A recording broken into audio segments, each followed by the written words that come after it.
سڵاوم کاتتان شاد بەخێر بێنەوە بۆ کورد کۆنەکشنی ئەمڕۆمان کە دەتوانن لە کەناڵی NRT شەوە بینێری بن. لێرە لە واشنگتن کاتژمێر 8 بەیانیە. من هێرە زەنگەنە لەگەڵ هاوکارم دەخیلی شەمۆ لەگەڵتاندا دەبین.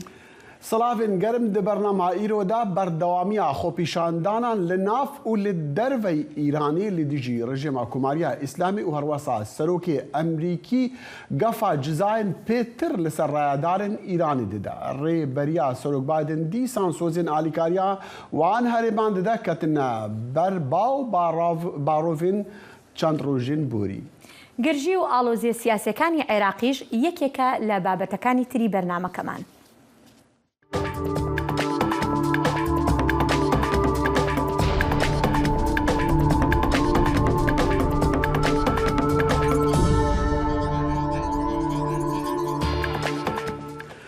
خۆپیشاندانین ئیرانê lê dijî kuştina jîna Emînî Îran rastî çend alûziyan kiriye mîna bilindbûna bihayan, bilindbûna rêjeya bêkariyê û herwesa astengên civakî û tepasirkirinên siyasî jî. Li Tehranê li bajarên serekên Îranê û deverên dûrî bajaran jî xwepîşandan berdewam bûn li demê ku karbidestan asteng li pêş bidestxistina internêtê danîna û platformên mîdya civakî jî girtine.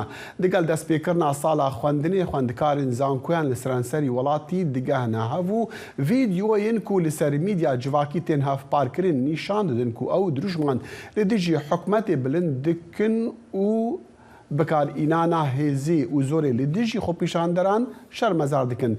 Li zankoyên bajarên sereka weka Esfahan, Meşhed û Kermanşan nerazîbûnên xwendekaran dûbare dibin û xanim jî agirî berden hîcab û dersokên serê xwe. گروپەکانی مافەکانی مرۆڤ دەڵێن بەهۆی خۆپیشاندانەکانی کە پاش مەرگی ژینە ئەمینی سەرانسەری ئێرانی گرتەوە بەلانی کەم 130 کەس گیانیان لەدەستداوە.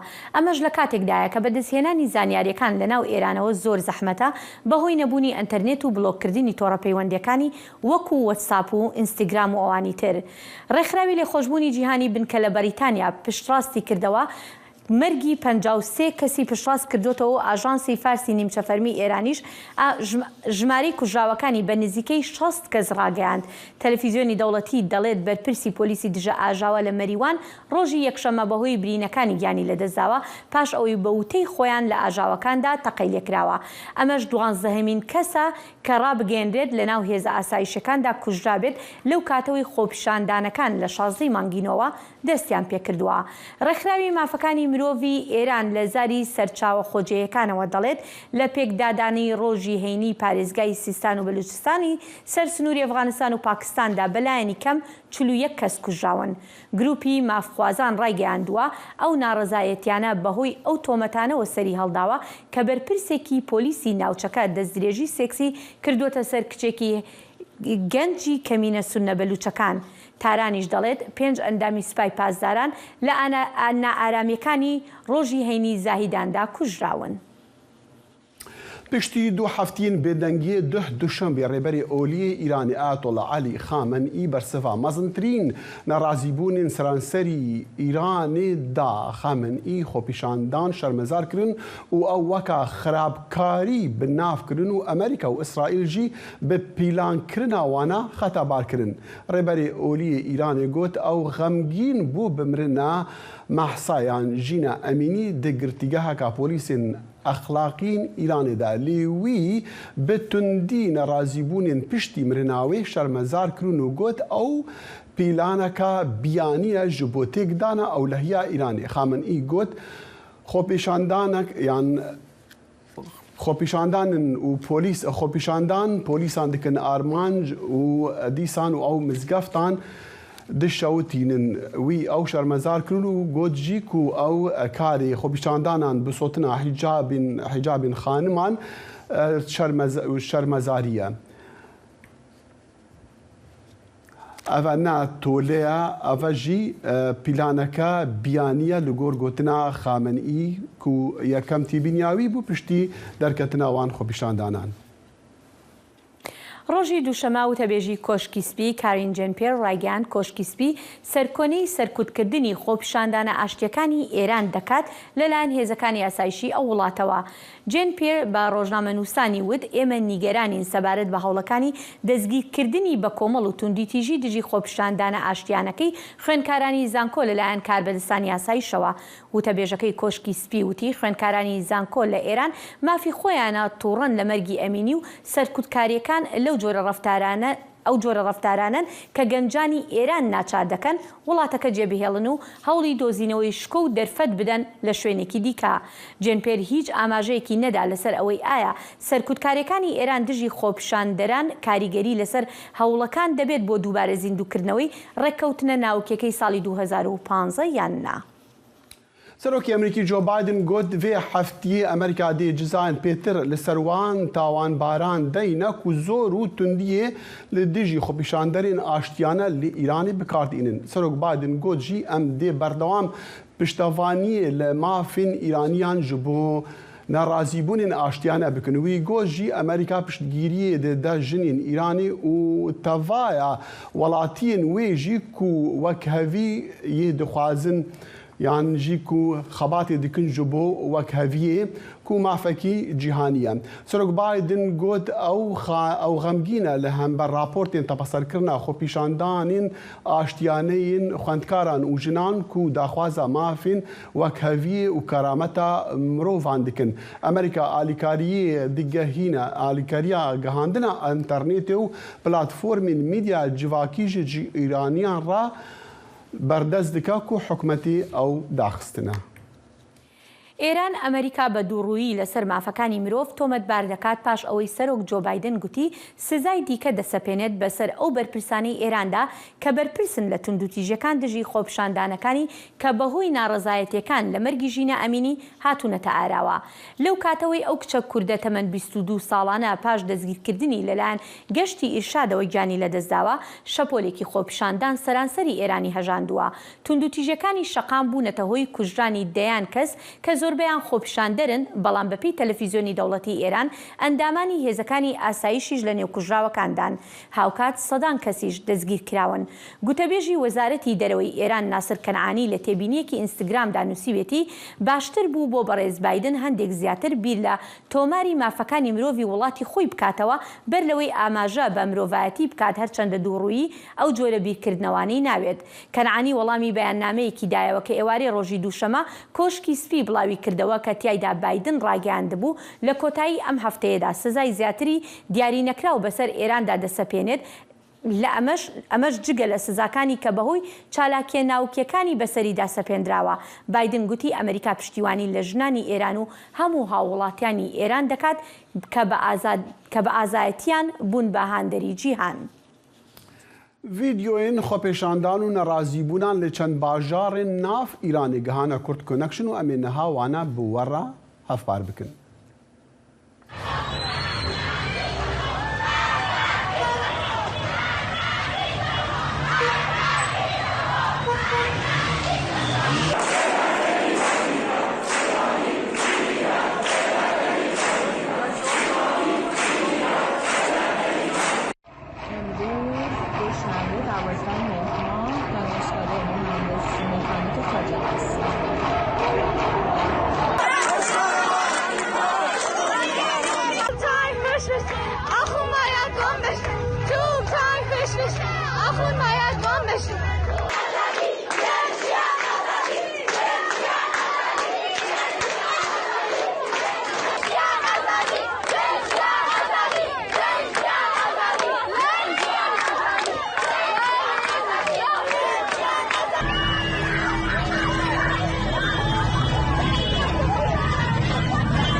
بچه‌های دانشگاه فردوسی و کیرآباد و وسیم الانتون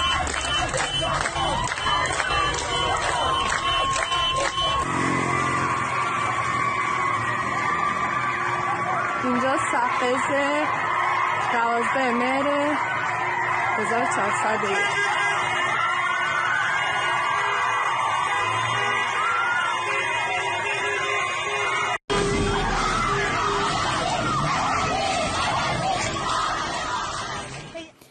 ئەوانش چەندیمەنێکی خۆپیشاندانەکانی ناو ئێران بوون. ئێستاش دەچینە لای فەرهاد فەلاحی بۆ زانیاری زیاتر لەسەر ئەو خۆپیشاندانانە و کاردانەوەکان لەسەر خۆپیشاندانەکان.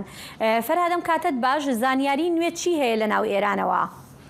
هێرۆ ئەم کاتتان باش، هەروە کە ئاگاداری هێرۆ دوێنێ دوا بە دوای وتارەکەی علی خەمنەی ڕێبەری باڵای کۆماری ئیسلامی ئێران لە ڕێوڕسمی دەرچوانی زانکۆی لەشکری ئەو وڵاتە کاردانەوەکان بە هەر دێو لە زیادبووندایە، هەروەکە ئاماژتان پێکرد لە بەشی هەواڵەکانە لێرە لە واشنگتن کاردانەوە هەبووە لەلایەن سەرۆک بایدن، هەروەها وتەبێژی کۆشکی سپی ئەتوانم ئاماژە بە لایەنەکانی تریش بکەم لێرە لە واشنگتن دوێنێ شەو بە کاتی واشنگتن دەبرا لپستاد نوێنەری تایبەتی ئەمریکا بۆ چاودێری و بەرەنگاربوونەوەی هێرش یا توندوتیژی بەرامبەر جووەکان لە تویتێکدا ئاماژەی بەوە کرد کە بۆ جیهان و بۆ خەڵکی ئێران ڕوون واشکرایە کە سیاسەتی دژبەژنی کۆماری ئیسلامی ئێران هۆی ڕاستەقینەی ئەو خۆپێشاندانانن کە ئێستا لە ئێراندا بەڕێوەن ئەویش بە ئاماژدان بەوەی کە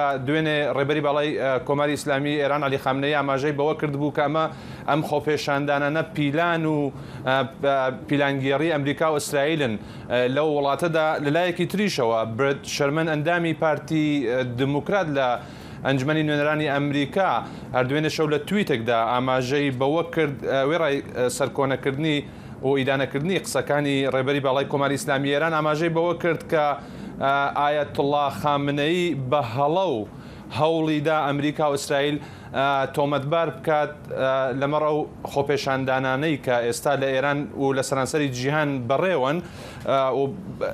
ئەتوانم ئاماژە بەوە بکەم هێرۆش کە کاردانەوەکانە تا دێن زیاتر ئەبن دوێنێ ئەوەی کە زۆر سەرنجڕاکێش بۆ ئەو کاردانەوانە بوون کە وتارەکەی علی خامنەی دوای ئەوەی کە لە تویتری فەرمی خۆیشی تویتەکانی بڵاو بووەوە تویت کرا لەسەر وتارەکەی کە دیسان ئەمریکا و ئیسرائیلی تۆمەتبار کرد و هەروە هێرشی کردە سەر خۆپێشاندەران و پاڵپشتی خۆی دووبارە کردەوە بۆ هێزانامنیەکان لە تویتر هێرشی بەربڵاو کرایە سەر تویتەکەی خامنەی.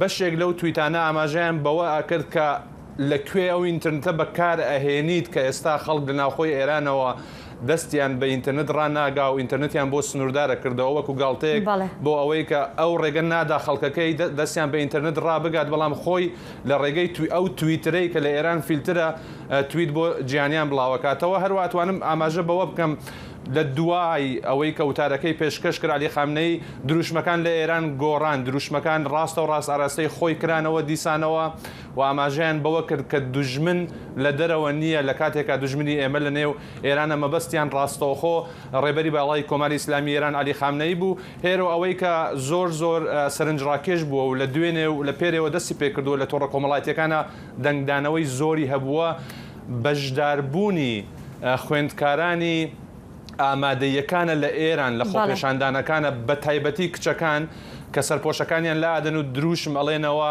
ژن ژیان ئازادی یەکێک لە دروشمەکانیان بووە، مەرگ بەر دیکتاتۆر دروشمی سەرەکیان بووە. ئەمەش زۆر سەرنجڕاکێش بووە ئەو منداڵانەی کە هێشتا نەگەیشتون بە تەمەنی یاسایی، بەڵام بەو بارودۆخەی کە ئێستا تیادا دەژین پۆلەکانی مەکتەبەکانیان چۆڵ کردووە لەسەر شەقامەکان لە خۆپێشانداندان. هێرۆ بەڵێ فەرهاد دەزانین هەندێک لە دروشمەکانیش گوێمان لێ بێر ئاماژەت بۆ کرد کە ئاراستەی خامنەی یەکرێ لە زۆربەی دروشمەکاندا با بڵێن داوای مەرگ بۆ خامنەی دەکرێت، دەڵێن مەرگ بۆ خامنەی ئەمەش لە ناو ئێراندا. و هەروەها فەرهاد دەزانین کە ئەنتەرنێت پچراوە، ینی خەڵکی زۆر بە زەحمەت دەتوانن دەستیان بە جیهانی دەرەوە ڕابگا و زانیارەکان بنێرن، بەڵام سەرباری ئەمەش ینی ئاماژەیەک هەیە تەواو کە ڕێژەی کوژراوەکان چەندێکە لەو خۆپیشاندانانەدا؟ هێرۆ هەتا ئێستا هیچ ئامارێکی فەرمی بە تەواوەتی لە بەردەستدا نییە. هەروواکە ئاماژەتان پێکرد لە هەواڵەکانە بە گوێرەی ڕێکخراوەکانی مافەکانی مرۆڤ هەتا ئێستا 130 کەس لەو خۆپێشاندانانە کوژراون، بە هەزاران کەس دەست بەسەر و بێسەر و شوێن کراون. بە گوێرەی میدیا فەرمەکانی کۆماری ئیسلامی ئێران هەتا ئێستا 41 کەس کوژراون، بەڵام ئەمە لە کەس شاراوە نییە کە تەنیا لە پارێزگای سیستان و بەلوچستان لە ڕۆژی هەینی ڕابردووە تەنیا لە یەک ڕۆژە 47 کەس بە تەقەی ڕاستەوخۆی هێزەمنیەکانی کۆماری ئیسلامی ئێران کوژران هێرۆ لە هەرێمە کوردیەکان ئەتوانم ئاماژە بەوە بکەم کە هەتا ئێستا بە گوێرەی ئەو ئامارانەی کە لە بەردەستمان 18 کەس بە تەقەی ڕاستەوخۆی هێزە ئەمنیەکانی کۆماری ئیسلامی ئێران کوژراون هێرۆ ئەمەوێ ئاماژە بەم خاڵیش بکەم زۆر گرنگە ئەوەی کە راپۆرت هەن لە ناوخۆی وڵاتەوە بەدەستمان دەگات ئەو کوژراوانە تەرمەکانیان ڕادستی بنەماڵەکانیان ناکرێتەوە بە شاراوەیی بە شەو ئەو تەرمانە دەنێژرێن تەنانەت بنەماڵەکانیشان ئاگاداری نین ڕێگە نادرێت بە بنەماڵەکان کە سەردانی پزیشکی وەکۆڵی داد بکەن بۆ ئەوەی کە بتوانن هۆکاری مردنی مناڵەکانیان و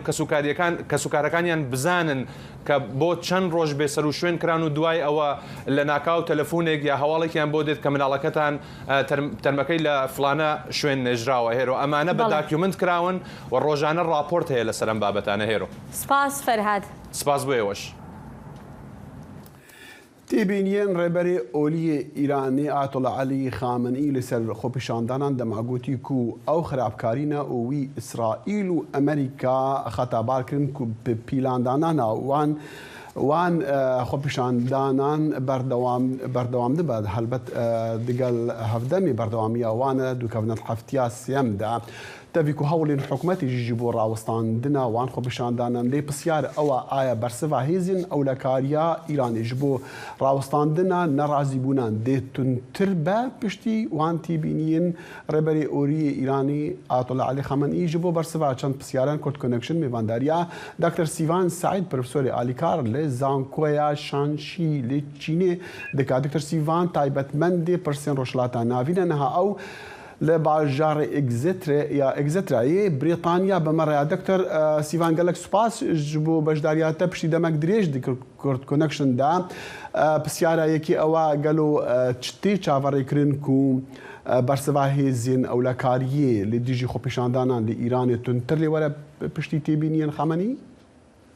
بەڵێ سلااو ڕێز سپاس بۆ بینەرێن هێژاوش بۆ کەباتکاریان دەنگی ئەمریکا و سەری ڕێز و نەواژز بۆ وان شەهیدێن و چەند ڕۆژێ بووری لە ئێران و تایبەت لە کوردستان و شەهید ژینا ئەمینی تاوێنم ئەس خوازم بێژم و ئەو توندوتیژی نەزووە و نەدرەنگەژی هەر زەمان وەکی خوا هەر زەمان هاتیە لێ نەها بە واستەی ئینتەرنێت و وان شتێن و ئەم کاربوون ببینن زێدەتر وان توندوتیژیە دەوڵەت دەبینن لێ بتایبەت و گاوا خامنەئی سەرۆکی وڵات یا بێژم ڕێبەرێ ڕۆحیە وڵات لەسەر وێ مژارێت دێتە دەنگ و پەیوێ یعنی ئیدی ئەو خەنجەر گەشتی عەستی یعنی ئیدی دەوڵەت شارێوی نەمایە لازمە ئەو ئاستا توندوتیژیە خۆ بباژۆر ئەمە یەک ژبەر و ئەو طبیعەت و سروشتی وێ خۆپیشاندان و وێ پرۆتێستێن کوونەها لە ئێران ئەم دەبینن جودایە ژوێن چەند ساڵێن بۆری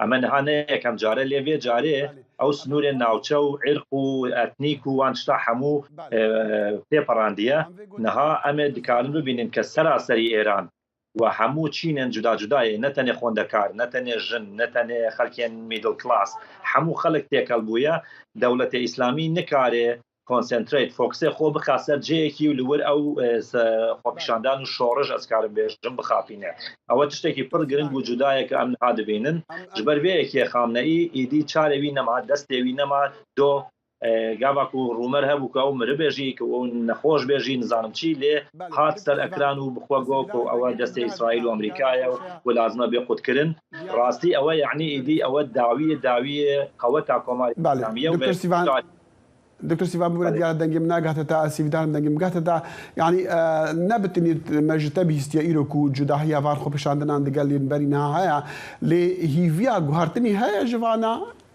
یان نە یەکی پڕ مەزن و جودا هەیە بێجارێش بۆ گوهارتن بەلێ گوهارتن زێدە نێزیکە لێ یەک تش پڕ گرنگە و ئانەها ئەو شۆڕش هەم بوێ خۆی تەبیعەتە خۆی و نەها هەموو لەسەر یەک ئالی توژی ئازادیە و ئازادیژی بدەستێ ژنە و ژیانە ئەو سلۆگان بووە سلۆگانە هەرێ مەزن و نەها تێپەر دەبێش بۆ مەرگ بەل دیکتاتۆرژی ینی بلا بمرێ دیکتاتۆر ئەو سلۆگان و ئەو خەیال و خەڵک هەموو تینووی ئازادیە ئەگەر وهات وساتێک نەچێ نەبێ تشتێکی ئیتنیکی و عێرقی و ئۆلی و مەذهبی و هێویدارم نەبە ئەو ئیدی دەوڵەتە ئیسلامی نکارێ ئیدی ئەوانە بستەکرینێ ئەس باوەڕم چەند هەفتەیەدا ئەم گواردنێکی پڕ جددی و جەوهری دەبینن ji ber ku vê carê dixwarim wase bêjim destî Komarî İslamî dilerze nikarê wekî caran serkûbê xwe bike em dikarin bêjin ku internet xud bûye yan tiştek lê ew qas berbilawe nikarê bi temamî serkûd bike em ê ez bawerim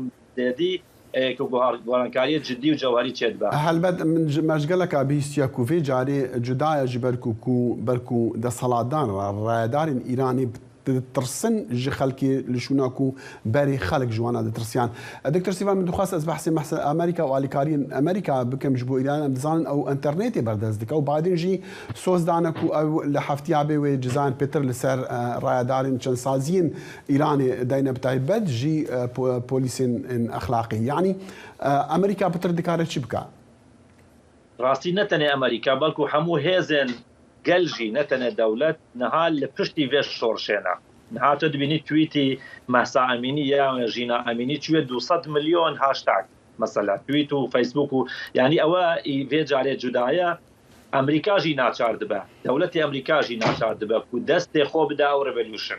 Îdî eger niha îro bi internet dikarê bike karê internetekî mesela temporary çê bike ji bo wana yan jî destekê din bide. Lê mixabin tiştekî pir giring ku em lazim e dîsa bên ziman ew ku amadegiyê opozisyonên Îranî li dervê welat sedan sal ji rastîneya xelkên tînûyê azadî li hundirê welat 100 sal ji pir paş e. Yani hem partiyen دكتور دقيقة زمدمي معايا مدخواست اجتا برسم كولادانا وان ريگرين كمارا اسلامي دادني لبيش آزادين تاكا كاسيلي ايراني بتايبتي جي حجاب الجنان بواتايا دست بيكرنا يعني نمانا بواتايا دست بيكرنا نمانا حكمي ملايا وعمامة يعني وقتي قوتن ايراني از باور جبرت و ايديولوژيكي اسلاميه و مساله حجاب جبو انا مساله کی فرض حرام و حلاله اگر دولت ایران جوی پرنسیپ اسلامی خو اگر بناو اسلامی پاش گز ببه و دیسا حجاب نبت تشتكي قصري وكينا هاي نبه بزور يعني راسي او یک گرزي مازنج پرنسيپ وجود دولة اسلامي او دبا تشكشا عول ويعني لويلي ناسكنا از باور ما وقت شكي پر جوهريه اگر دولة ايرو بشكي جويك ودولة بدار زوري حجاب انها فرض كليش بو 43 سال ايدي نمينه او نابه ايدي او دسكنه وتمام دبا بلكي او دبا سرتايكي باشتر جبو كتنا او دولة او برانسيبين كو دولة ازادي خلقي حرام كريا. بله دکتر سیوان سعید مامۆستای ئالیکار یان پرۆفسۆری ئالیکار لە زانکۆیا شانشی لێ چینی نەها لە بریتانیا ڕاستەخۆ بە مەڕابوو گەلکی سوپاس. ڕۆژ باش. لە ویلایەتە ڤەرجینیا ژی نێزیک واشنتن بەهیە پێشمەرگەیەکی حەزبی دیموکراتی کوردستانی ئیران کو دە عێریشە ئیرانێدا لەسەر بنگەهین پارتیێ دە هەرێما کوردستانە عێراقێدا گیانی خۆش دەستدا بوو هاتکردن یەحیا بەرزنجی لور بوو ئەو ئەف راپۆرت گەهاندیان.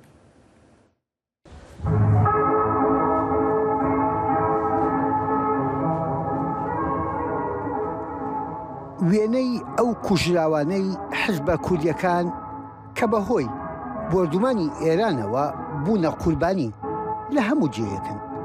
لە واشنگتن کوردی هەموو پارچەکان لە پرسەدا بوون وە خۆیان دەڵێن نەک تەنها بۆ ئەوان بۆ هەر قوربانیەک لە شەقامەکانی ئێران دەکەوێتەوە کە لایەن دەسەڵاتێکەوە وشە بە گول لە وەڵامەداتەوە.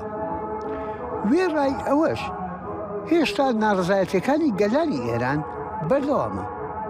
لە نێو قوربانیەکانی بردومانی بنکەوبارەگاکانی حزبە کوردیەکانی ئێران لە هەرێمی کوردستان کوردی ئەمریکیش لە نێو قوربانیەکاندا بوون. عومەر مەحموودزادە کە ناسراوە بە چیچۆ برای ئەو پێشمەرگەیە پێی وایە ئێستا خوێنە ڕژاوەکانی گەلانی ئێران تێکەڵ بە یەکتریە. ئەو جارێ ئینشاڵڵا پیرۆزی و ئازادی پێوە ئینشاڵڵا ئەو دەفەی سەر نەبوو لێبێ و ڕژیمە و بە ڕۆژی دەگەڕێنەوە سەر ئەو گۆڕی ئەو شەیدانەمان دەستە بمەشیان بودانین و بڵین ئاواتەکە بە ئاواتە کاتان گەیشتن بە ئامانجە کاتان گەیشتن ئاوە دەتوانین خوێنی پاکی ئەو شەهیدانانە قەدر بدرین. لە نێو ئەم پرسە جێران و کۆڕیادی ئەم پۆلە خەباتکارانە کیژێکی لاو کە باوکی لەدەست داوە هێشتا لەوە ناگات. باوکێک ئەمریکا جێ دێڵێ و ڕوو لە نیشتیمانێکی داگیرکراوە کات.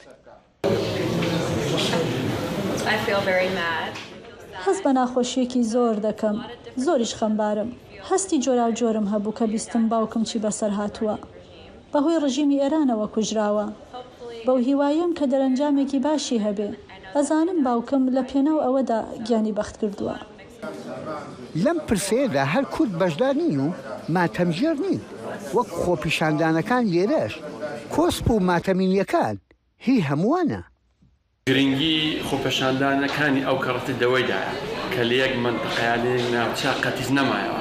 هەردووا بەدوای گیانستانی ژینا هەروەک دیمان کوردستان یەک پارچە دەستیاندانا دەستی یەک بەرهەلەی وە بە دژی ڕژیمی دیکتاتۆری کوماری ئیسلامی هاتنە شەقام شارەکانی تری ئێران وەکو بەلوچستان وەکو تاران ئاهواز و هەموو میلەتەکان جوابی داوای وەڵامی حیزبەکانی کوردستان و گەلی کوردیان دایەوە. ئەو کاتێکیان بە یەکەوە دەست لە ناو دەست یەک دژی ڕژیمی گەلی هاتنە مەیدان و خۆپێشاندان دەست پێ کرد. مسلمەن ئەو کەڕەتەی ئێمە دڵنیاین کە نەتیجەی باشتری دەبێت. لە ئێران خەڵکێکی سیڤیل چەکی دەستی ئەو دروشم و هوتافانەیە دەیڵێنەوە لە بەرامبەردا دەسەڵاتێکی سەرکوت کرد وشە بە فیشەکی زیندوو وەڵامەداتەوە. یحیا بەرزنجی دەنگی ئەمریکا، واشنگتن.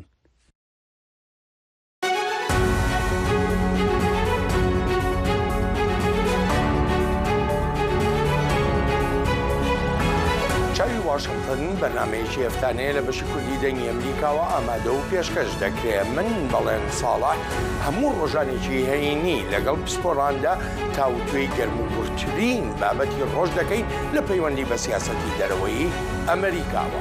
لەگەڵمان بن.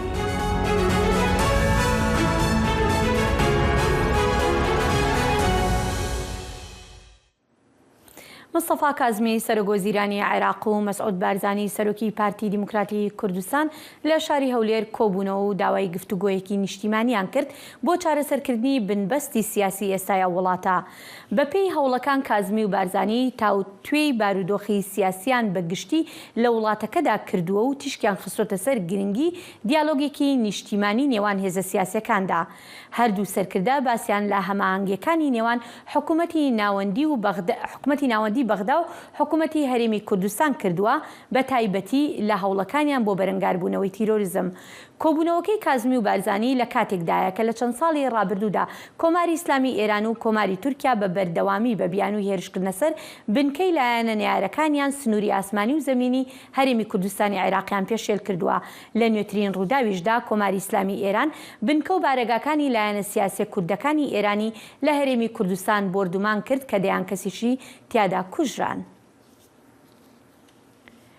لەوەتای ئەم قەیرانە قوڵ و ئاڵۆزە سیاسیانەی عێراق لە دوای هەڵبژاردنەکانی مانگی دی ساڵی ڕابردووە دەستی پێکردووە بەردەوام لە هەموو بۆنەیەکدا. سیاسەتمەدارانی ئەو وڵاتە داوای کۆبوونەوە و دیالۆگی نیشتیمانی و تەبایی و وەلاوەنانی کێشەکان دەکەن لە پێناو وەک دەڵێن بەرژەوەندی گشتی عێراقدا. بەڵام ئەوەی جێی سەرنجە ئەم هەوڵانە هەرتەنها لە خانی داواکاریدا ماونەتەوە و هیچ هەنگاوێکی کۆنکرێتی بەدوادا نەهاتووە. کاوە محەممەد ئەندامی پێشووی پەرلەمانی عێراق ڕاستەوخۆ لە ڕێی سکایپەوە لەگەڵ کورد کۆنەکشنە. کاکاوە سپاس بۆ ئامادەبوونت. و لە پێنجەمین ساڵیادی کۆچی دوایی مامجەلالیشدا کە ڕۆژی دووشەمە بوو زۆرێک لە سیاسەتمەدارانی عێراقی جەختیان لەو دروشم و دەستەواژانە کردەوە وەک دەیانگوت عێراق پێویستێتی تا کێشەکان چارەسەر بکرێن. ئەم داواکاریانە شتێکی نوێ نین، بەڵام ئەوەی جێی سەرنجە هیچ لایەنێک لە بەردانواندن ناکات بۆ چارەسەرکردنی قەیرانەکان. بۆچی؟ زۆر سپاس هێرۆخان، سڵاو بۆ ئێوە و بۆ جێگران و بینەرانی دنجی ئەمریکا. لە ڕاستیدا هەموو لایەنە سیاسەکان باس لەوە دەکەن کە دەیانەوێت کێشەکانی عێراق چارەسەر بکرێت و باز لە بەرژەوەندی گشتی دەکەن بەڵام بەداخەوە ئەوەی لە ئارادایە هیچ هێزێکی سیاسی بەرژەوەندی گشتی لە بەرچاو نەگرتووە و ناگرێت تەنها بەرژەوەندی حزبی بەرژەوەندی تائیفە بەرژەوەندی ئەو گروپ و پێکهاتەیە کە خۆی ئینتیمای بۆ دەکات ئەمانە زاڵترن لەوەی کە بەرژەوەندی گشتی و نیشتیمانی بوونی هەبێ هەر لەبەر ئەوەشە تا ئێستا دۆخەکە وەکو خۆی ماوەتەوە نەک هەر وەکو خۆی دەفانین بڵێن گرشتر بووە و گەیشتۆتە بنبەست لەوەی کە بتوانرێت ڕێککەوتن بکرێت لە نێوان لایەنە سیاسیەکان بۆ ئەوەی کە پەرلەمان بە کارەکانی خۆی هەڵسێەوە بەپێی دەستور سەر و کۆمار هەڵبژێردرێ و حکوومەتی تازە پێک بهێنرێت کە و نزیک دەبینەوە لە ساڵێک کە هەڵبژاردننی پێشوەخت لە دەی ساڵی ڕابردوودا ئەنجام درا. ئەو کۆبوونەوەی کە دوێنێ بە بۆنەی ساڵیادی کۆچی دوایی مامزەلال لە هەولێر ڕێکخرابوو لە ڕاستیدا ئەمە بێگومان کۆبوونەوە و لەکتر نزیک بوونەوەی لایەنەکان گرنگە بەڵام ئەمانە زیاتر لە سوارچەوەی نمایشدا دەردەکەون نەک لەوەی کە بتوانرێت چارەسەرێکی بنەڕەتی بدۆزرێتەوە بۆ لەبەر یەکێک لە بابلین لایەنە سەرچەکانی چێژەکانی عێراق ئەوەی کە ئێستا بۆتە هۆی ئەوەی کە حکوومەتی تازە پێک نهێنرێ لایەنی سەدریە نەشیعەکان بە باڵێن هەردوو بەرەی شیعە هەم چوارچێوەی هەماهەنگی هەم سەدرەکان تا ئێستا لە نێوان خۆیاندا نەگەیشتونەتە ڕێککەوتن و تا ئێستا سەدر بە تەواوی دەرگاکانی گفتوگۆی داخستووە و کارتی هەرە بەهێزی پێی و شەقامە و خۆتان ئاگادارن کە پێشتر چۆن شەقامی و روژاند و ڕێگەی لەوە گرت کە چوارچێوەی هەماهەنگی حکوومەتی تازە بە سەرۆکایەتی با بڵێن کاندیدی خۆیان کە محەممەد شیع سوودانیە پێک بهێنن لەبەرەوە ئێستا هەندێ ژێربەژێر هەندێ هەوڵ هەیە بۆ ئەوەی کە چوارچێوەی هەماهەنگی یان لە سێلایەنەکەی سوننە و شیعە و کورد وەفد بنێرن بۆ حەنانە بۆ ئەوەی لەگەڵ بەڵام سەدر تا ئێستا وەڵامی نەداونەتەوە بۆی پێشوازیان لێ بکات. بڵێ کاکا مستەفا کازمی سەرگۆزیری کاربڕێکەری عێراق ئاگاهی دەدات بە لایەنە سیاسیەکانی وڵاتەکە ئەگەر بێت و دیالۆگی نیشتیمانی ڕەت بکەنەوە ئەوە ئەو تەنها ڕێگەی بۆ دەرچوون لە قەیرانەکان دادەخرێت و ئایا لەمەدا کازمی مەبەستی لایەنی سەدرەکانە کە تا ئێستا بەشداریان لە هیچ کۆبوونەوەیەکدا نەکردووە؟ بەشەشی ئەو پەیامەی کازمی بێگومان بۆ لایەنی سەدرەکانە و خۆتان دەزانن لەسەر داواکاری و بەسەرپەرشتی مستەفا کازمی دوو کۆبوونەوەش لە بەغدا کرا لە نێوان لایەنە سیاسیەکان بەڵام هیچ ئەنجامێکی ئەو تۆی نەبووە و تەنها گفتوگۆیەکی با بڵێن کراوە لەسەر ئەوەی کە چۆن بتوانێت ڕێگە چارەیەک بدۆزێتەوە پرۆژەیەک حازر بکرێت بۆ بدرێتە سەدرەکان بزانن لەسەر چ داواکاریەکانیان چیەوە چۆن بتوانن لەگەڵیان بگەنە ئەنجامێک بەڵام تا ئێستا وەکو باسم کرد سەدرەکان دەرگایان داخستووە و من بۆ خۆم خوێندنەوەی خۆم پێم وایە ئەوەی کە ئێستا هەیە ئەوەیە کە هەردوو لە سەدر داوای هەڵبژاردنێکی تری پێشوەخت دەکات و هەنجی سوارچێوەی هەماهەنگیش تەبعاً لاریان نییە لەگەڵەوەن ئەو هەڵبژاردنە بکرێت بەڵام لەسەر زمینە سازی هەڵبژاردنەکە ناکۆچی و جیاوازیان. بەڵێ باشە کاکاوە دەنگ و باسیش بڵاو بۆتەوە کە هەوڵێکی ڕژد و چڕیش دەدرێت تا ئەندامە دەست لە کێشاوەکانی ڕەوتی سەدر بگەڕێننەوە بۆ پەرلەمانجا پرسیارەکە لێرەدا ئەوەیە هەوڵێکی لەو جۆرە دەبێتە چارەسەریان قوڵبوونەوەی زیاتری قەیرانەکان هەم لە ڕووی سیاسی و هەم لە ڕووی یاساییشەوە. بەڵێ ئاگادارم کە هەوڵێکی وا هەیە دەیانەوێت دەریسەیەکی یاسایی دەستوری بۆ بدۆزرێتەوە کە دادگای فیدرالی قسەیەکی تێدا بکا و پەرلەمان دەست لە کارکێشاوەکانی سەدر بگەڕێنەوە بەڵام من بۆ خۆم پێم وایە سەدر و سەدرەکان ئەمە ناکەن و جارێکتر ناگەڕێنەوە پەرلەمان تەنها پێداگری لەسەر داواکاریەکانی خۆیان دەکەن کە دەیانەوێت هەڵبژاردنیشتر بکرێت بەڵام ئەو هەڵبژاردنەی کە دەکرێت دەیانەوێت ژمارەی کورسەکانیان زیاد بکەن ئەویش بەو شێوەیە کە هەم ئەو یاسایی کە ئێستا هەیە بەو یاسایە هەموار نەکرێتەوە کە چوارچێوەی هەماهەنگی ئەویان دەوێت حکوومەتەکەی کازمی بمێنێتەوە و ئەم ستافەی ئێستای کۆمیسیۆنی باڵای هەڵبژاردن هەمان ستاف بێت پێیان وایە بەو شێوە دەتوانن ژمارەی کورسەکانیان زیاتر بکەن و دواتر بتوانن لەگەڵ هەندێک لەوانەی کە هاوپەیمانیان لەگەڵ دەکەن بە ئەو حکوومەتە پێک بهێنن کە داوای دەکەن و بانگەشەی بۆ دەکەن ناوێن لێناوە حکوومەتی زۆرینەی نیشتیمانی. بەڵێ کام محمود محەممەد ببوورە ئەندامی پەرلەمانی پێشووی عێراق و هەروەها چاودێری سیاسی سوپاس کە لەگەڵماندا بووی. پێشهاتین هەرێما کوردستانە عێراقی کەتنە ژێر کاریگەریە ڕوودانی نەهاین کو di navxweya Îranê de dibin di çendîn aliyan de ew karîgerî bi çi awayîne hûrkarî lê cem peyamêrê dengê Amerîka li germiyan Dilşad Enwerin Dilşad em kate baş li ser bûnî hizb û hêzekanî Kurdî Êran li nav herêmî Kurdistanê Iraq de diyar e تهران پەیامێکی داوە وردەکاری لای تۆیە ئەتوانی چی بام پێ بڵێ؟ دەخیل بێگومان بە پێی و زانیاریانەی کە ئێمە لە بەرپرسانی هەرێمی کوردستانەوە دەستمان کەوتووە کە چەند ڕۆژێک لەمەوبەر تەهران لە ڕێگەی عێراقەوە کە وەفدێکی سەربازی عێراقی هاتوونەتە هەرێمی کوردستان و پەیامی ئێرانیەکانیان گەیاندووە بەوەی کە ئەگەر هێزە کوردیەکانی ئێران لە ناوچە سنووریەکان بمێننەوە و چالاکی ئەنجام بدەن ئێران هەڕەشەی ئەنجامدانی هێرشی زەمینی بۆ سەر ناوچە سنووریەکانی هەرێمی کوردستان کردووە. و بەپێی ئەو زانیاریانەی کە ئێمە دەستمان کەوتووە حکوومەتی هەرێم و بەرپرسانی پارتی و یەکێتیش بەجیا حیزبە کوردیەکانی ئێرانیان ئاگادار کردوێتەوە کە ئەگەر ناوچە سنووریەکان جێ نەهێڵن ئەوە هەرێمی کوردستان تووشی گرفتە بێ و وەڵامی هێزە کوردیەکان بۆ هەرێمی کوردستان ئەوە بووە کە ئەوان ناتوانن لەم کاتەدا ناوچە سنووریەکانی هەرێمی کوردستان جێبهێڵن چونکە ناوخۆی کوردستانی ئێران بە دۆخێکی تایبەتە تێپەڕێ و ئەگەر بێت و لەم کاتەدا ئەوان ناوچەکە جێبهێڵن ڕوبەڕووی ڕەخنەی گەورە ئەبنەوە. بەڵام دوجار بوو بەرپرسێکی باڵای هەرێمی کوردستان کە ناوەکەی لای ئێمەیە وەفدێکی هێزە کوردیەکانی ئێرانی بینیوە و بە ئاشکرا پێی وتون کە ئەگەر بێتەوە ناوچانە جێنەهێڵن ئەوە ناوچەکانی ئێمە ڕوبەڕووی مەترسی و هێرشە بێتەوە. و کەمێک لەمەوە بەرم قسەم لەگەڵ بەرپرسی پەیوەندیەکانی کۆمەڵی زەحمەتکێشانی ئێرانە کردە و باسی لەوە کرد کە بەڵێ لەلایەن بەرپرسانی هەرێمی کوردستان کە لە ناوچە سنووریەکان کاربەدەستن ئاگادار کراونەتەوە کە ناوچەکە جێبهێڵن. بەڵام ئەو ئاماژەی بۆ کرد کە هێشتا هێزەکانیان ماوە بەڵام زیاتر لەسەری نەچوو باڵێن ئاماژەی بۆ نەکرد کە ئایا چۆڵێکەن یاخودنا.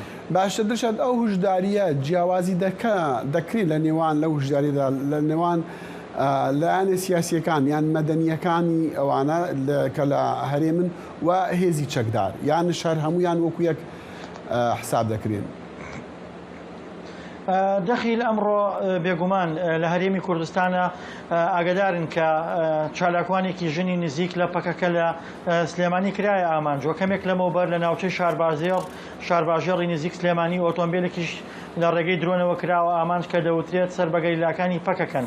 و هەر ئەمڕۆ بەرپرسی پەیوەندیەکانی کۆمەڵی ئێران باسی لەوە کرد کە زانیاریان پێگەیشتووە کە ئێرانیش ڕەنگە لە ناوخۆی هەرێم بجوڵێک بە تایبەتی لە بەرامبەر چالاکوانە سیاسیە کوردەکانی ئێراندا و دەستەوەستان نەبێ و ئەوانیش دەست بکەن بە تەسفیەکردنی چالاکوانە کوردەکانی ئێران لە نێوخۆی هەرێمی کوردستاندا. بۆیە لە ئێستادا دۆخێک هاتووەتە ئاراوە لە هەرێمی کوردستان کە هیچ ناوچەیەکی هەرێمی کوردستان بۆ چالاکوانە سیاسیەکانی کوردانی تورکیا و ئێرانیش ئەتوانم بڵێم هیچ ناوچەیەک ئەمان و سەقامگیر نییە و بە تەواوەتی ئەوان ئێستا لە دۆخێکان کە ترسیان لەوە هەیە کە چالاکوانە سیاسیەکانیان بکرێنە ئامان جوەچی لەلایەن تورکیاوە وەچی لەلایەن ئێرانەوە تیرۆر بکرێن. بۆیە لە ئێستادا ئەو دۆخەی کە هەیە هەموو حزب و لایەنە کوردیەکانی ئێران چالاکوانە سیاسیەکانی خۆیان ئاگادار کردوێتەوە کە لەمە دووە ئاگاداری زیاتریان هەبێ و خۆیان بپارێزن لەبەرەوەی ئەگەری ئەو هێرشانە بۆ سەریان لە ئارادایە و هاوکات بەرپرسی پەیوەندەکانی کۆمەڵە ئەوەشی بە ئێمەوت کە ئەوەشی پشتڕاست کردەوە کە ئێران هێزی هێناوەتە ناوچە سنووریەکانی هەرێم و ئەو مەترسیەشی نەشاردەوە کە ڕەنگە هێرش بکاتە سەر هەندێک ناوچە. لایەنەکانیش دەڵێن لایەنەکان هەربەت ئەوانە کە لە هەرێمی کوردستانی عێراقن دەڵێن کە ئەوانە لە کوردستان لە هەرێمی کوردستانی عێراقەوە پەلاماری هێزەکانی ئیران نادن. بەڵام دڵشە دەمویست باسی ناوخۆی عێراق بکەم کە دوێنێ دەزانن کە خۆپیشاندان بووە و لە چەند شارێکی عێراقی و خۆپیشاندران شەڕیان کردووە لەگەڵ هێزەکانی حەشدی شابی. ئەمە تا چەندێک کاریگەری ڕووداوەکانی ئێران پێوە دیارە. بەڵێ دەخیل بەرپرسانی باڵای عراقی کە من قسەم لەگەڵا کردوونەوەن پێیان وایە کە ئەمەی شەوی ڕابردوو لە بەسرە و هەندێک پارێزگای خواردی و عراق گوزەراوە کە شەڕ کراوە بەرامبەر بە هێزەکانی حەشدی شعبی ئەوان پێیان وایە ئەمە لە ژێر کاریگەری خۆپیشاندان و ناڕزایەتەکانی ئێراندایە بە تایبەتی ئەوانەی کە شەوی ڕابردوو زیاتر با بڵێن ڕوبەڕووبوونەوەکان لەگەڵ هێزەکانی حەشدی شعبی بوون کە هێزی حەشدی شعبی ناسراون بەوەی کە نزیکایەتیان لە ئێران هەیە و ئەجەندای ئێران لە ناوخۆی عراقا جێبەجێەکەن بۆیە چاودێرانی سیاسی لە عراقا پێیان وایە کە ئەم خۆپیشاندان و ناڕزایەتیانەی لە ناوخۆی ئێران ئاگوزاری ئەگەر بێت و دەرەنجامێکی هەبێ و ئەگەر بێت و خۆپیشاندان و ناڕزایەتیەکانی نێو ئێران قوڵتر و ئالۆستر ببێت ڕەنگە کاریگەریەکانی لەسەر عراق و لەسەر یەمەن و لەسەر سووریا و لوبنان و هەندێک ناوچەی تر زیاتر ببێت بە تایبەتی با بڵێن خەڵک و شەقامی ئەو ناوچانە کە پێیان وایە ئەوەی کە ئێستا لە ناوچەکانی نەگوزەرێ بە شێوەیەک لە شێوەکان هۆکارەگەی گەڕێتەوە بۆ جێبەجێکردنی ئەجەندای ئێران لەلایەن هێزە چەکدارەکانی سەر بە وڵاتانە هەموویەوە بۆیە چالاکوانانی سیاسی عراق و چاودێرانی سیاسی پێیان وایە بێگومان ئەوەی کە ئێستا لە ئێرانە ئاگوزەری ئەگەر تۆختر و ئالۆستر ببێتەوە و ئەگەر بێت و درێژە بکێشیە کاریگەری ڕاستەوخۆی لەسەر شەقامی عراقی بە تایبەتی شەقامی شیعیە بێ بە تایبەتی هەر دوێنێ تەنها ئەوە ڕووی نەدا بەڵکو لە ڕوومادیش بە پێی و زانیارانەی کە بڵاو کراونەتەوە وێنەی سەدام حسێن بڵاو کراوە هەڵواسراوە لە هەندێک ناوچە بۆیە بێگومان ئەمە لەژێر کاریگەری ڕووداوەکانی ئێراندایە. دڵشاد ئەنوەر پەیامنەری دەنگی ئەمریکا لە گەرمیان سوپاس. زۆر سپاس بێوش. پشکەکانی کۆمپانیای بانکی هەڵکی سەر بە دەوڵەتی تورکیا ڕۆژی سێشەمە بە ڕێژەی لە 108 دیکە بەرز بوونەوە دوای ئەوەی دادگای باڵای ئەمریکا ڕەزامەندی دەربڕی لەسەر گوێگرتن لە هەوڵەکانی ئەو بانکەی کە قەرز دەدات بۆ دوورکەوتنەوە لە تۆمەتی تاوانکاری بەهۆی ئەوەی گوایە یارمەتی ئێرانی داوە لە خۆدزینەوە لە سزا ئابوووریەکان. لە کۆتایی ڕۆژی دووشەمە ئەو پشکانە نزیکەی لە 110 بەرز بوونەوە دوای ئەوەی بۆ یەکەم جار هەواڵ لەبارەی بڕیاری دادگاکە سەبارەت بەو دۆسەیە کە پەیوەندیەکانی ئەمریکای لەگەڵ تورکیای هاوپەیمانی ناتۆدا گرش کردبوو بڵاو بوونەوە. برنامه هفترنگ برنامه کنری یا بشی کردی لدنگی امریکایی از لقمان احمد هر دو هفتی جارکی و بمگرکی ناو اختی چاندو نرارنگی بمرنه.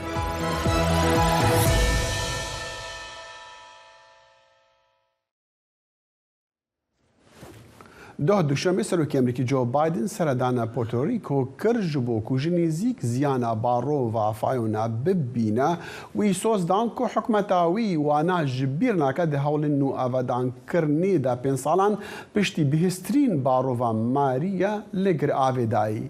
Dehan hezar kes hişta bê av û ke hereb mane du heftiyan piştî barova Fiona لێگر ئاڤێدای نۆ ji sedê ji elektrîkê vegeriya ji bo nêzîkî milyon û nîv xelkê gir avê lê hêşta 137,000 kes lê herêmên başûr û rojavayî wê gir avê di tariyê de mane. Ava xwarinê jî nageha 66,000 xelkê wê. Barova Fiona elektrîk ji 3.2 milyon xelkê wê herêma Emerîkî birî bû. 44 ji sedê ji xelkê wê di jêr hêla hejariyê de dijîn. زریانی ئێن لە هەفتەی ڕابردوو بە تەواوەتی هەموو باشووری ئەمریکای گرتەوە. سەرۆک جۆ بایدن و خانمی یەکەم جیل بایدن سەردانی ئەو شوێنانە دەکەن کە زریانەکە کاری تێکردوون. زانیاری زیاتر لەم راپۆرتی دەنگی ئەمریکادایە. زریانی ئیەن ڕۆژی چوارشەممەی ڕابردوو گەیشتە وشکانیەکانی فلۆریدا وەک یەکێک لە بەهێزترین زریانەکانی کە تا ئێستا لە ئەمریکا تۆمار کراوە. نزیکەی 2.5 ملیۆن کەس لە ژێر فەرمانی چۆڵکردندا بوون. وەک زریانێکی پلەی 4 پۆڵین کراوە ئیەن بە بەردەوامی بەرەو باکوور بە خێرایی 240 کیلومتر لە کاتژمێرێکدا هەڵی کردبوو. لافاوی بە دوای خۆی داهێنا زیاتر لە 2 ملیۆن خانوو بازرگانی لە فلۆریدا کارەبایان لێبڕا. ڕاندی سانتس پارێزگاری فلۆریداوتی پێی دەچێت ئاستی زریانەکە لە هەندێک ناوچەدا بۆ سەروی 3.5 مەتر بەرز بوو بێتەوە. ڕۆژێکیش بە دوایدا سەرۆک جۆ بایدن لە بارگای دەستگای بەڕێوەبردننی فریاگوزاری فیدرالی یان فیماوە قسەی کرد. دەشێت ئەمە کوشندەترین زریان بێت لە مێژووی فلۆریدا. ژمارەکان هێشتا ڕوون نین بەڵام گوێبیستی راپۆرتی سەرەتایی دەبین کە ڕەنگە زیانێکی بەرچاوی قوربانیانی هەبێت. هەوڵەکانی فریاگوزاری فیدراڵی و ناوخۆیی بەردەوامن، بەڵام بەڕێوەبەرایەتی بایدن دەڵێت هێشتا زۆر زووە بۆ ژماردنی گیانلەدەستدانەکان کە ڕێڕەوی زریانەکە پێشبینی نەکراو بوو تا تەنها چەند کاژمێرێک پێشگەیشتنی بە وشکانی. ئەمە ڕێگایەکی درێژخایەن دەبێت بۆ بژاننەوە. خەڵکانێکی زۆر هەن کە زیانیان پێگەیشتووە. بەڵام ئێمە هەروەها دەزانین کە ئێمە هێشتا چالاکانە لە قۆناغی گەڕان و ڕزگارکردن داین و هەڵ دەدەین دڵنیابین لەوەی کە ئێمە هەموو ئەو کەسانە هەژمار دەکەین کە لە ڕێڕەوی زریانەکەدا بوون و بە هەموو ماڵێکدا تێدەپەڕین بۆ ئەوەی دڵنیابین لەوەی کە هیچ کەسێک بەجێ نەمێنێت. یاسا دانەرە کۆماریەکانی فلۆریدا کە زۆر جار لەگەڵ بەڕێوەبەرایەتی بایدن ناکۆکن ستایشی هەڵمەتە بەهێزەکانی گەڕان و ڕزگارکردنی فیدراڵی و ناوخۆیان کردووە.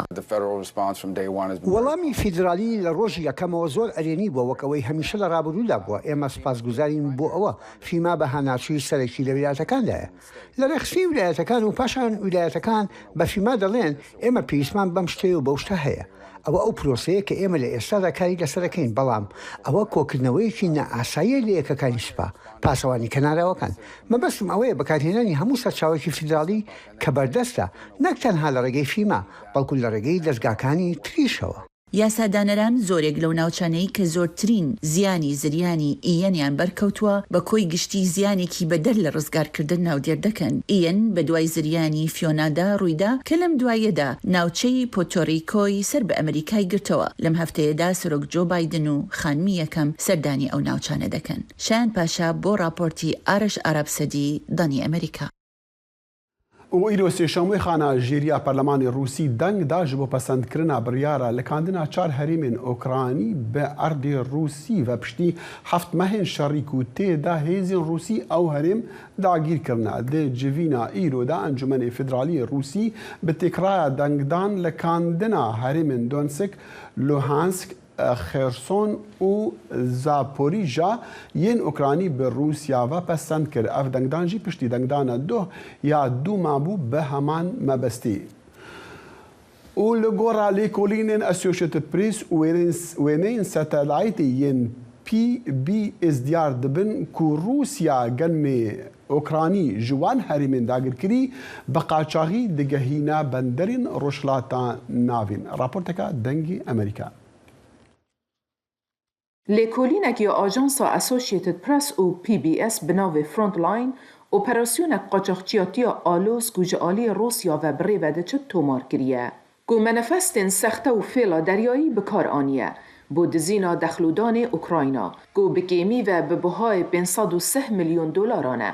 AP û Frontline dîmenên satelaytê û datayên radyoya deryayî bi kar anîn bۆ şopandina dehan keştiyan. ku dexlûdanî ji deverên dagîrkirî yên Ukrayna dibin benderên rojhelata naverast. Mosko ev tomete bi newehî û bêbingeh binav kir ku ji aliyê bazirganên zengîn û kompaniyên dewletî Rûsyayê û Sûriyayê ve tên encamdan. Hindek ji wan rastî cizayên darayî ji aliyê Amerîka û Yeketiya Ewropa hatine. Ji bo ku em nîşan bidin operasyona qaçaxçiyê çawa kar dike, mebal kişande ser sê keştiyan. Keştiya Mikhail Ninaşev, Fîdor û Leodîsya. Keştiya Mikhail Ninaşev berî şerî ji aliyê peymankarek dewletî ya berevaniya Rûsyayê ve hate kirîn. Ev kompaniya ji ber kûçekên deryayî difrotin û dijî Ukrayna bi kar dihatin hate cizakirin. هەمی بازرگانên genimî niha nîgeranin ji ber ku rengê beyî û tu bizanî bi kirîn û firûtina dexlûdanî tu harîkariya şerê Rûsya dikî. û gelek ji van bazirganên kelûpelan lê civîna kompanyên freneteweyî ne ku bingeha wan li Amerîka û Brazîl û seranserî cîhanê hene yan jî kompanyên navxweyî ne. Ji ber vê yekê gelek layenên peywendîdar hene ku dibe piştgiriya vê yekê nekin. Di dema geştekî yasayî de di naverasta meha şeş de keştiya nenişîv ya 170 mîtran dirêj bi rêka satelaytê hat dîtin. Li gorî Incoterms manûfês diristin gelek hêsane divê ku diyar bikin kanêbar ji ku derê tê çi têdaye û wê kî vehere. Divê rewşa taybetî de ez bêjim ev sextekariyên me van manûfêstan da dîtine ku Îran û Venezuela dikin yek digirin û her wisa Rûsya jî dike. Her wasa wêneyên satelaytê û data nîşan didin ku keştiyên barîyên mezin li ber avên Rûsî bi keştiyên biçûk ve girê didin. و گەنمی ji her du benderên Rûsya û Qirmê vediguhêzin. Pişra ev keştiya vî genimî dibin Mesrê, Libya û Iraqê. Hêlîn Sindî, dengê Amerîka. و دەخیل پێشەوەی کۆتایی بە بەرنامەکە بێنین دەمەوێت ڕایبگەینین کە کاتی ئەوەیە کە خەڵاتی نۆبڵ ئیتر دەستی پێکردو و پێشکەشەکرێت و هەر ئەمڕۆژ سێ زانا پێکەوە خەڵاتی نۆبڵیان بۆ فیزیا بردوتەوە. بەڵێ لە ڕۆژین داهاتی ئەمێ بەتەر زانیاریە لە سەروان و لەسەر کەسێن دین و نۆبڵێ وەردەگرن بێ چەندێژی داوێیی تێ بە بەرنامە کورد کۆنەکشن خۆدا حافیز کاتێکی خۆش.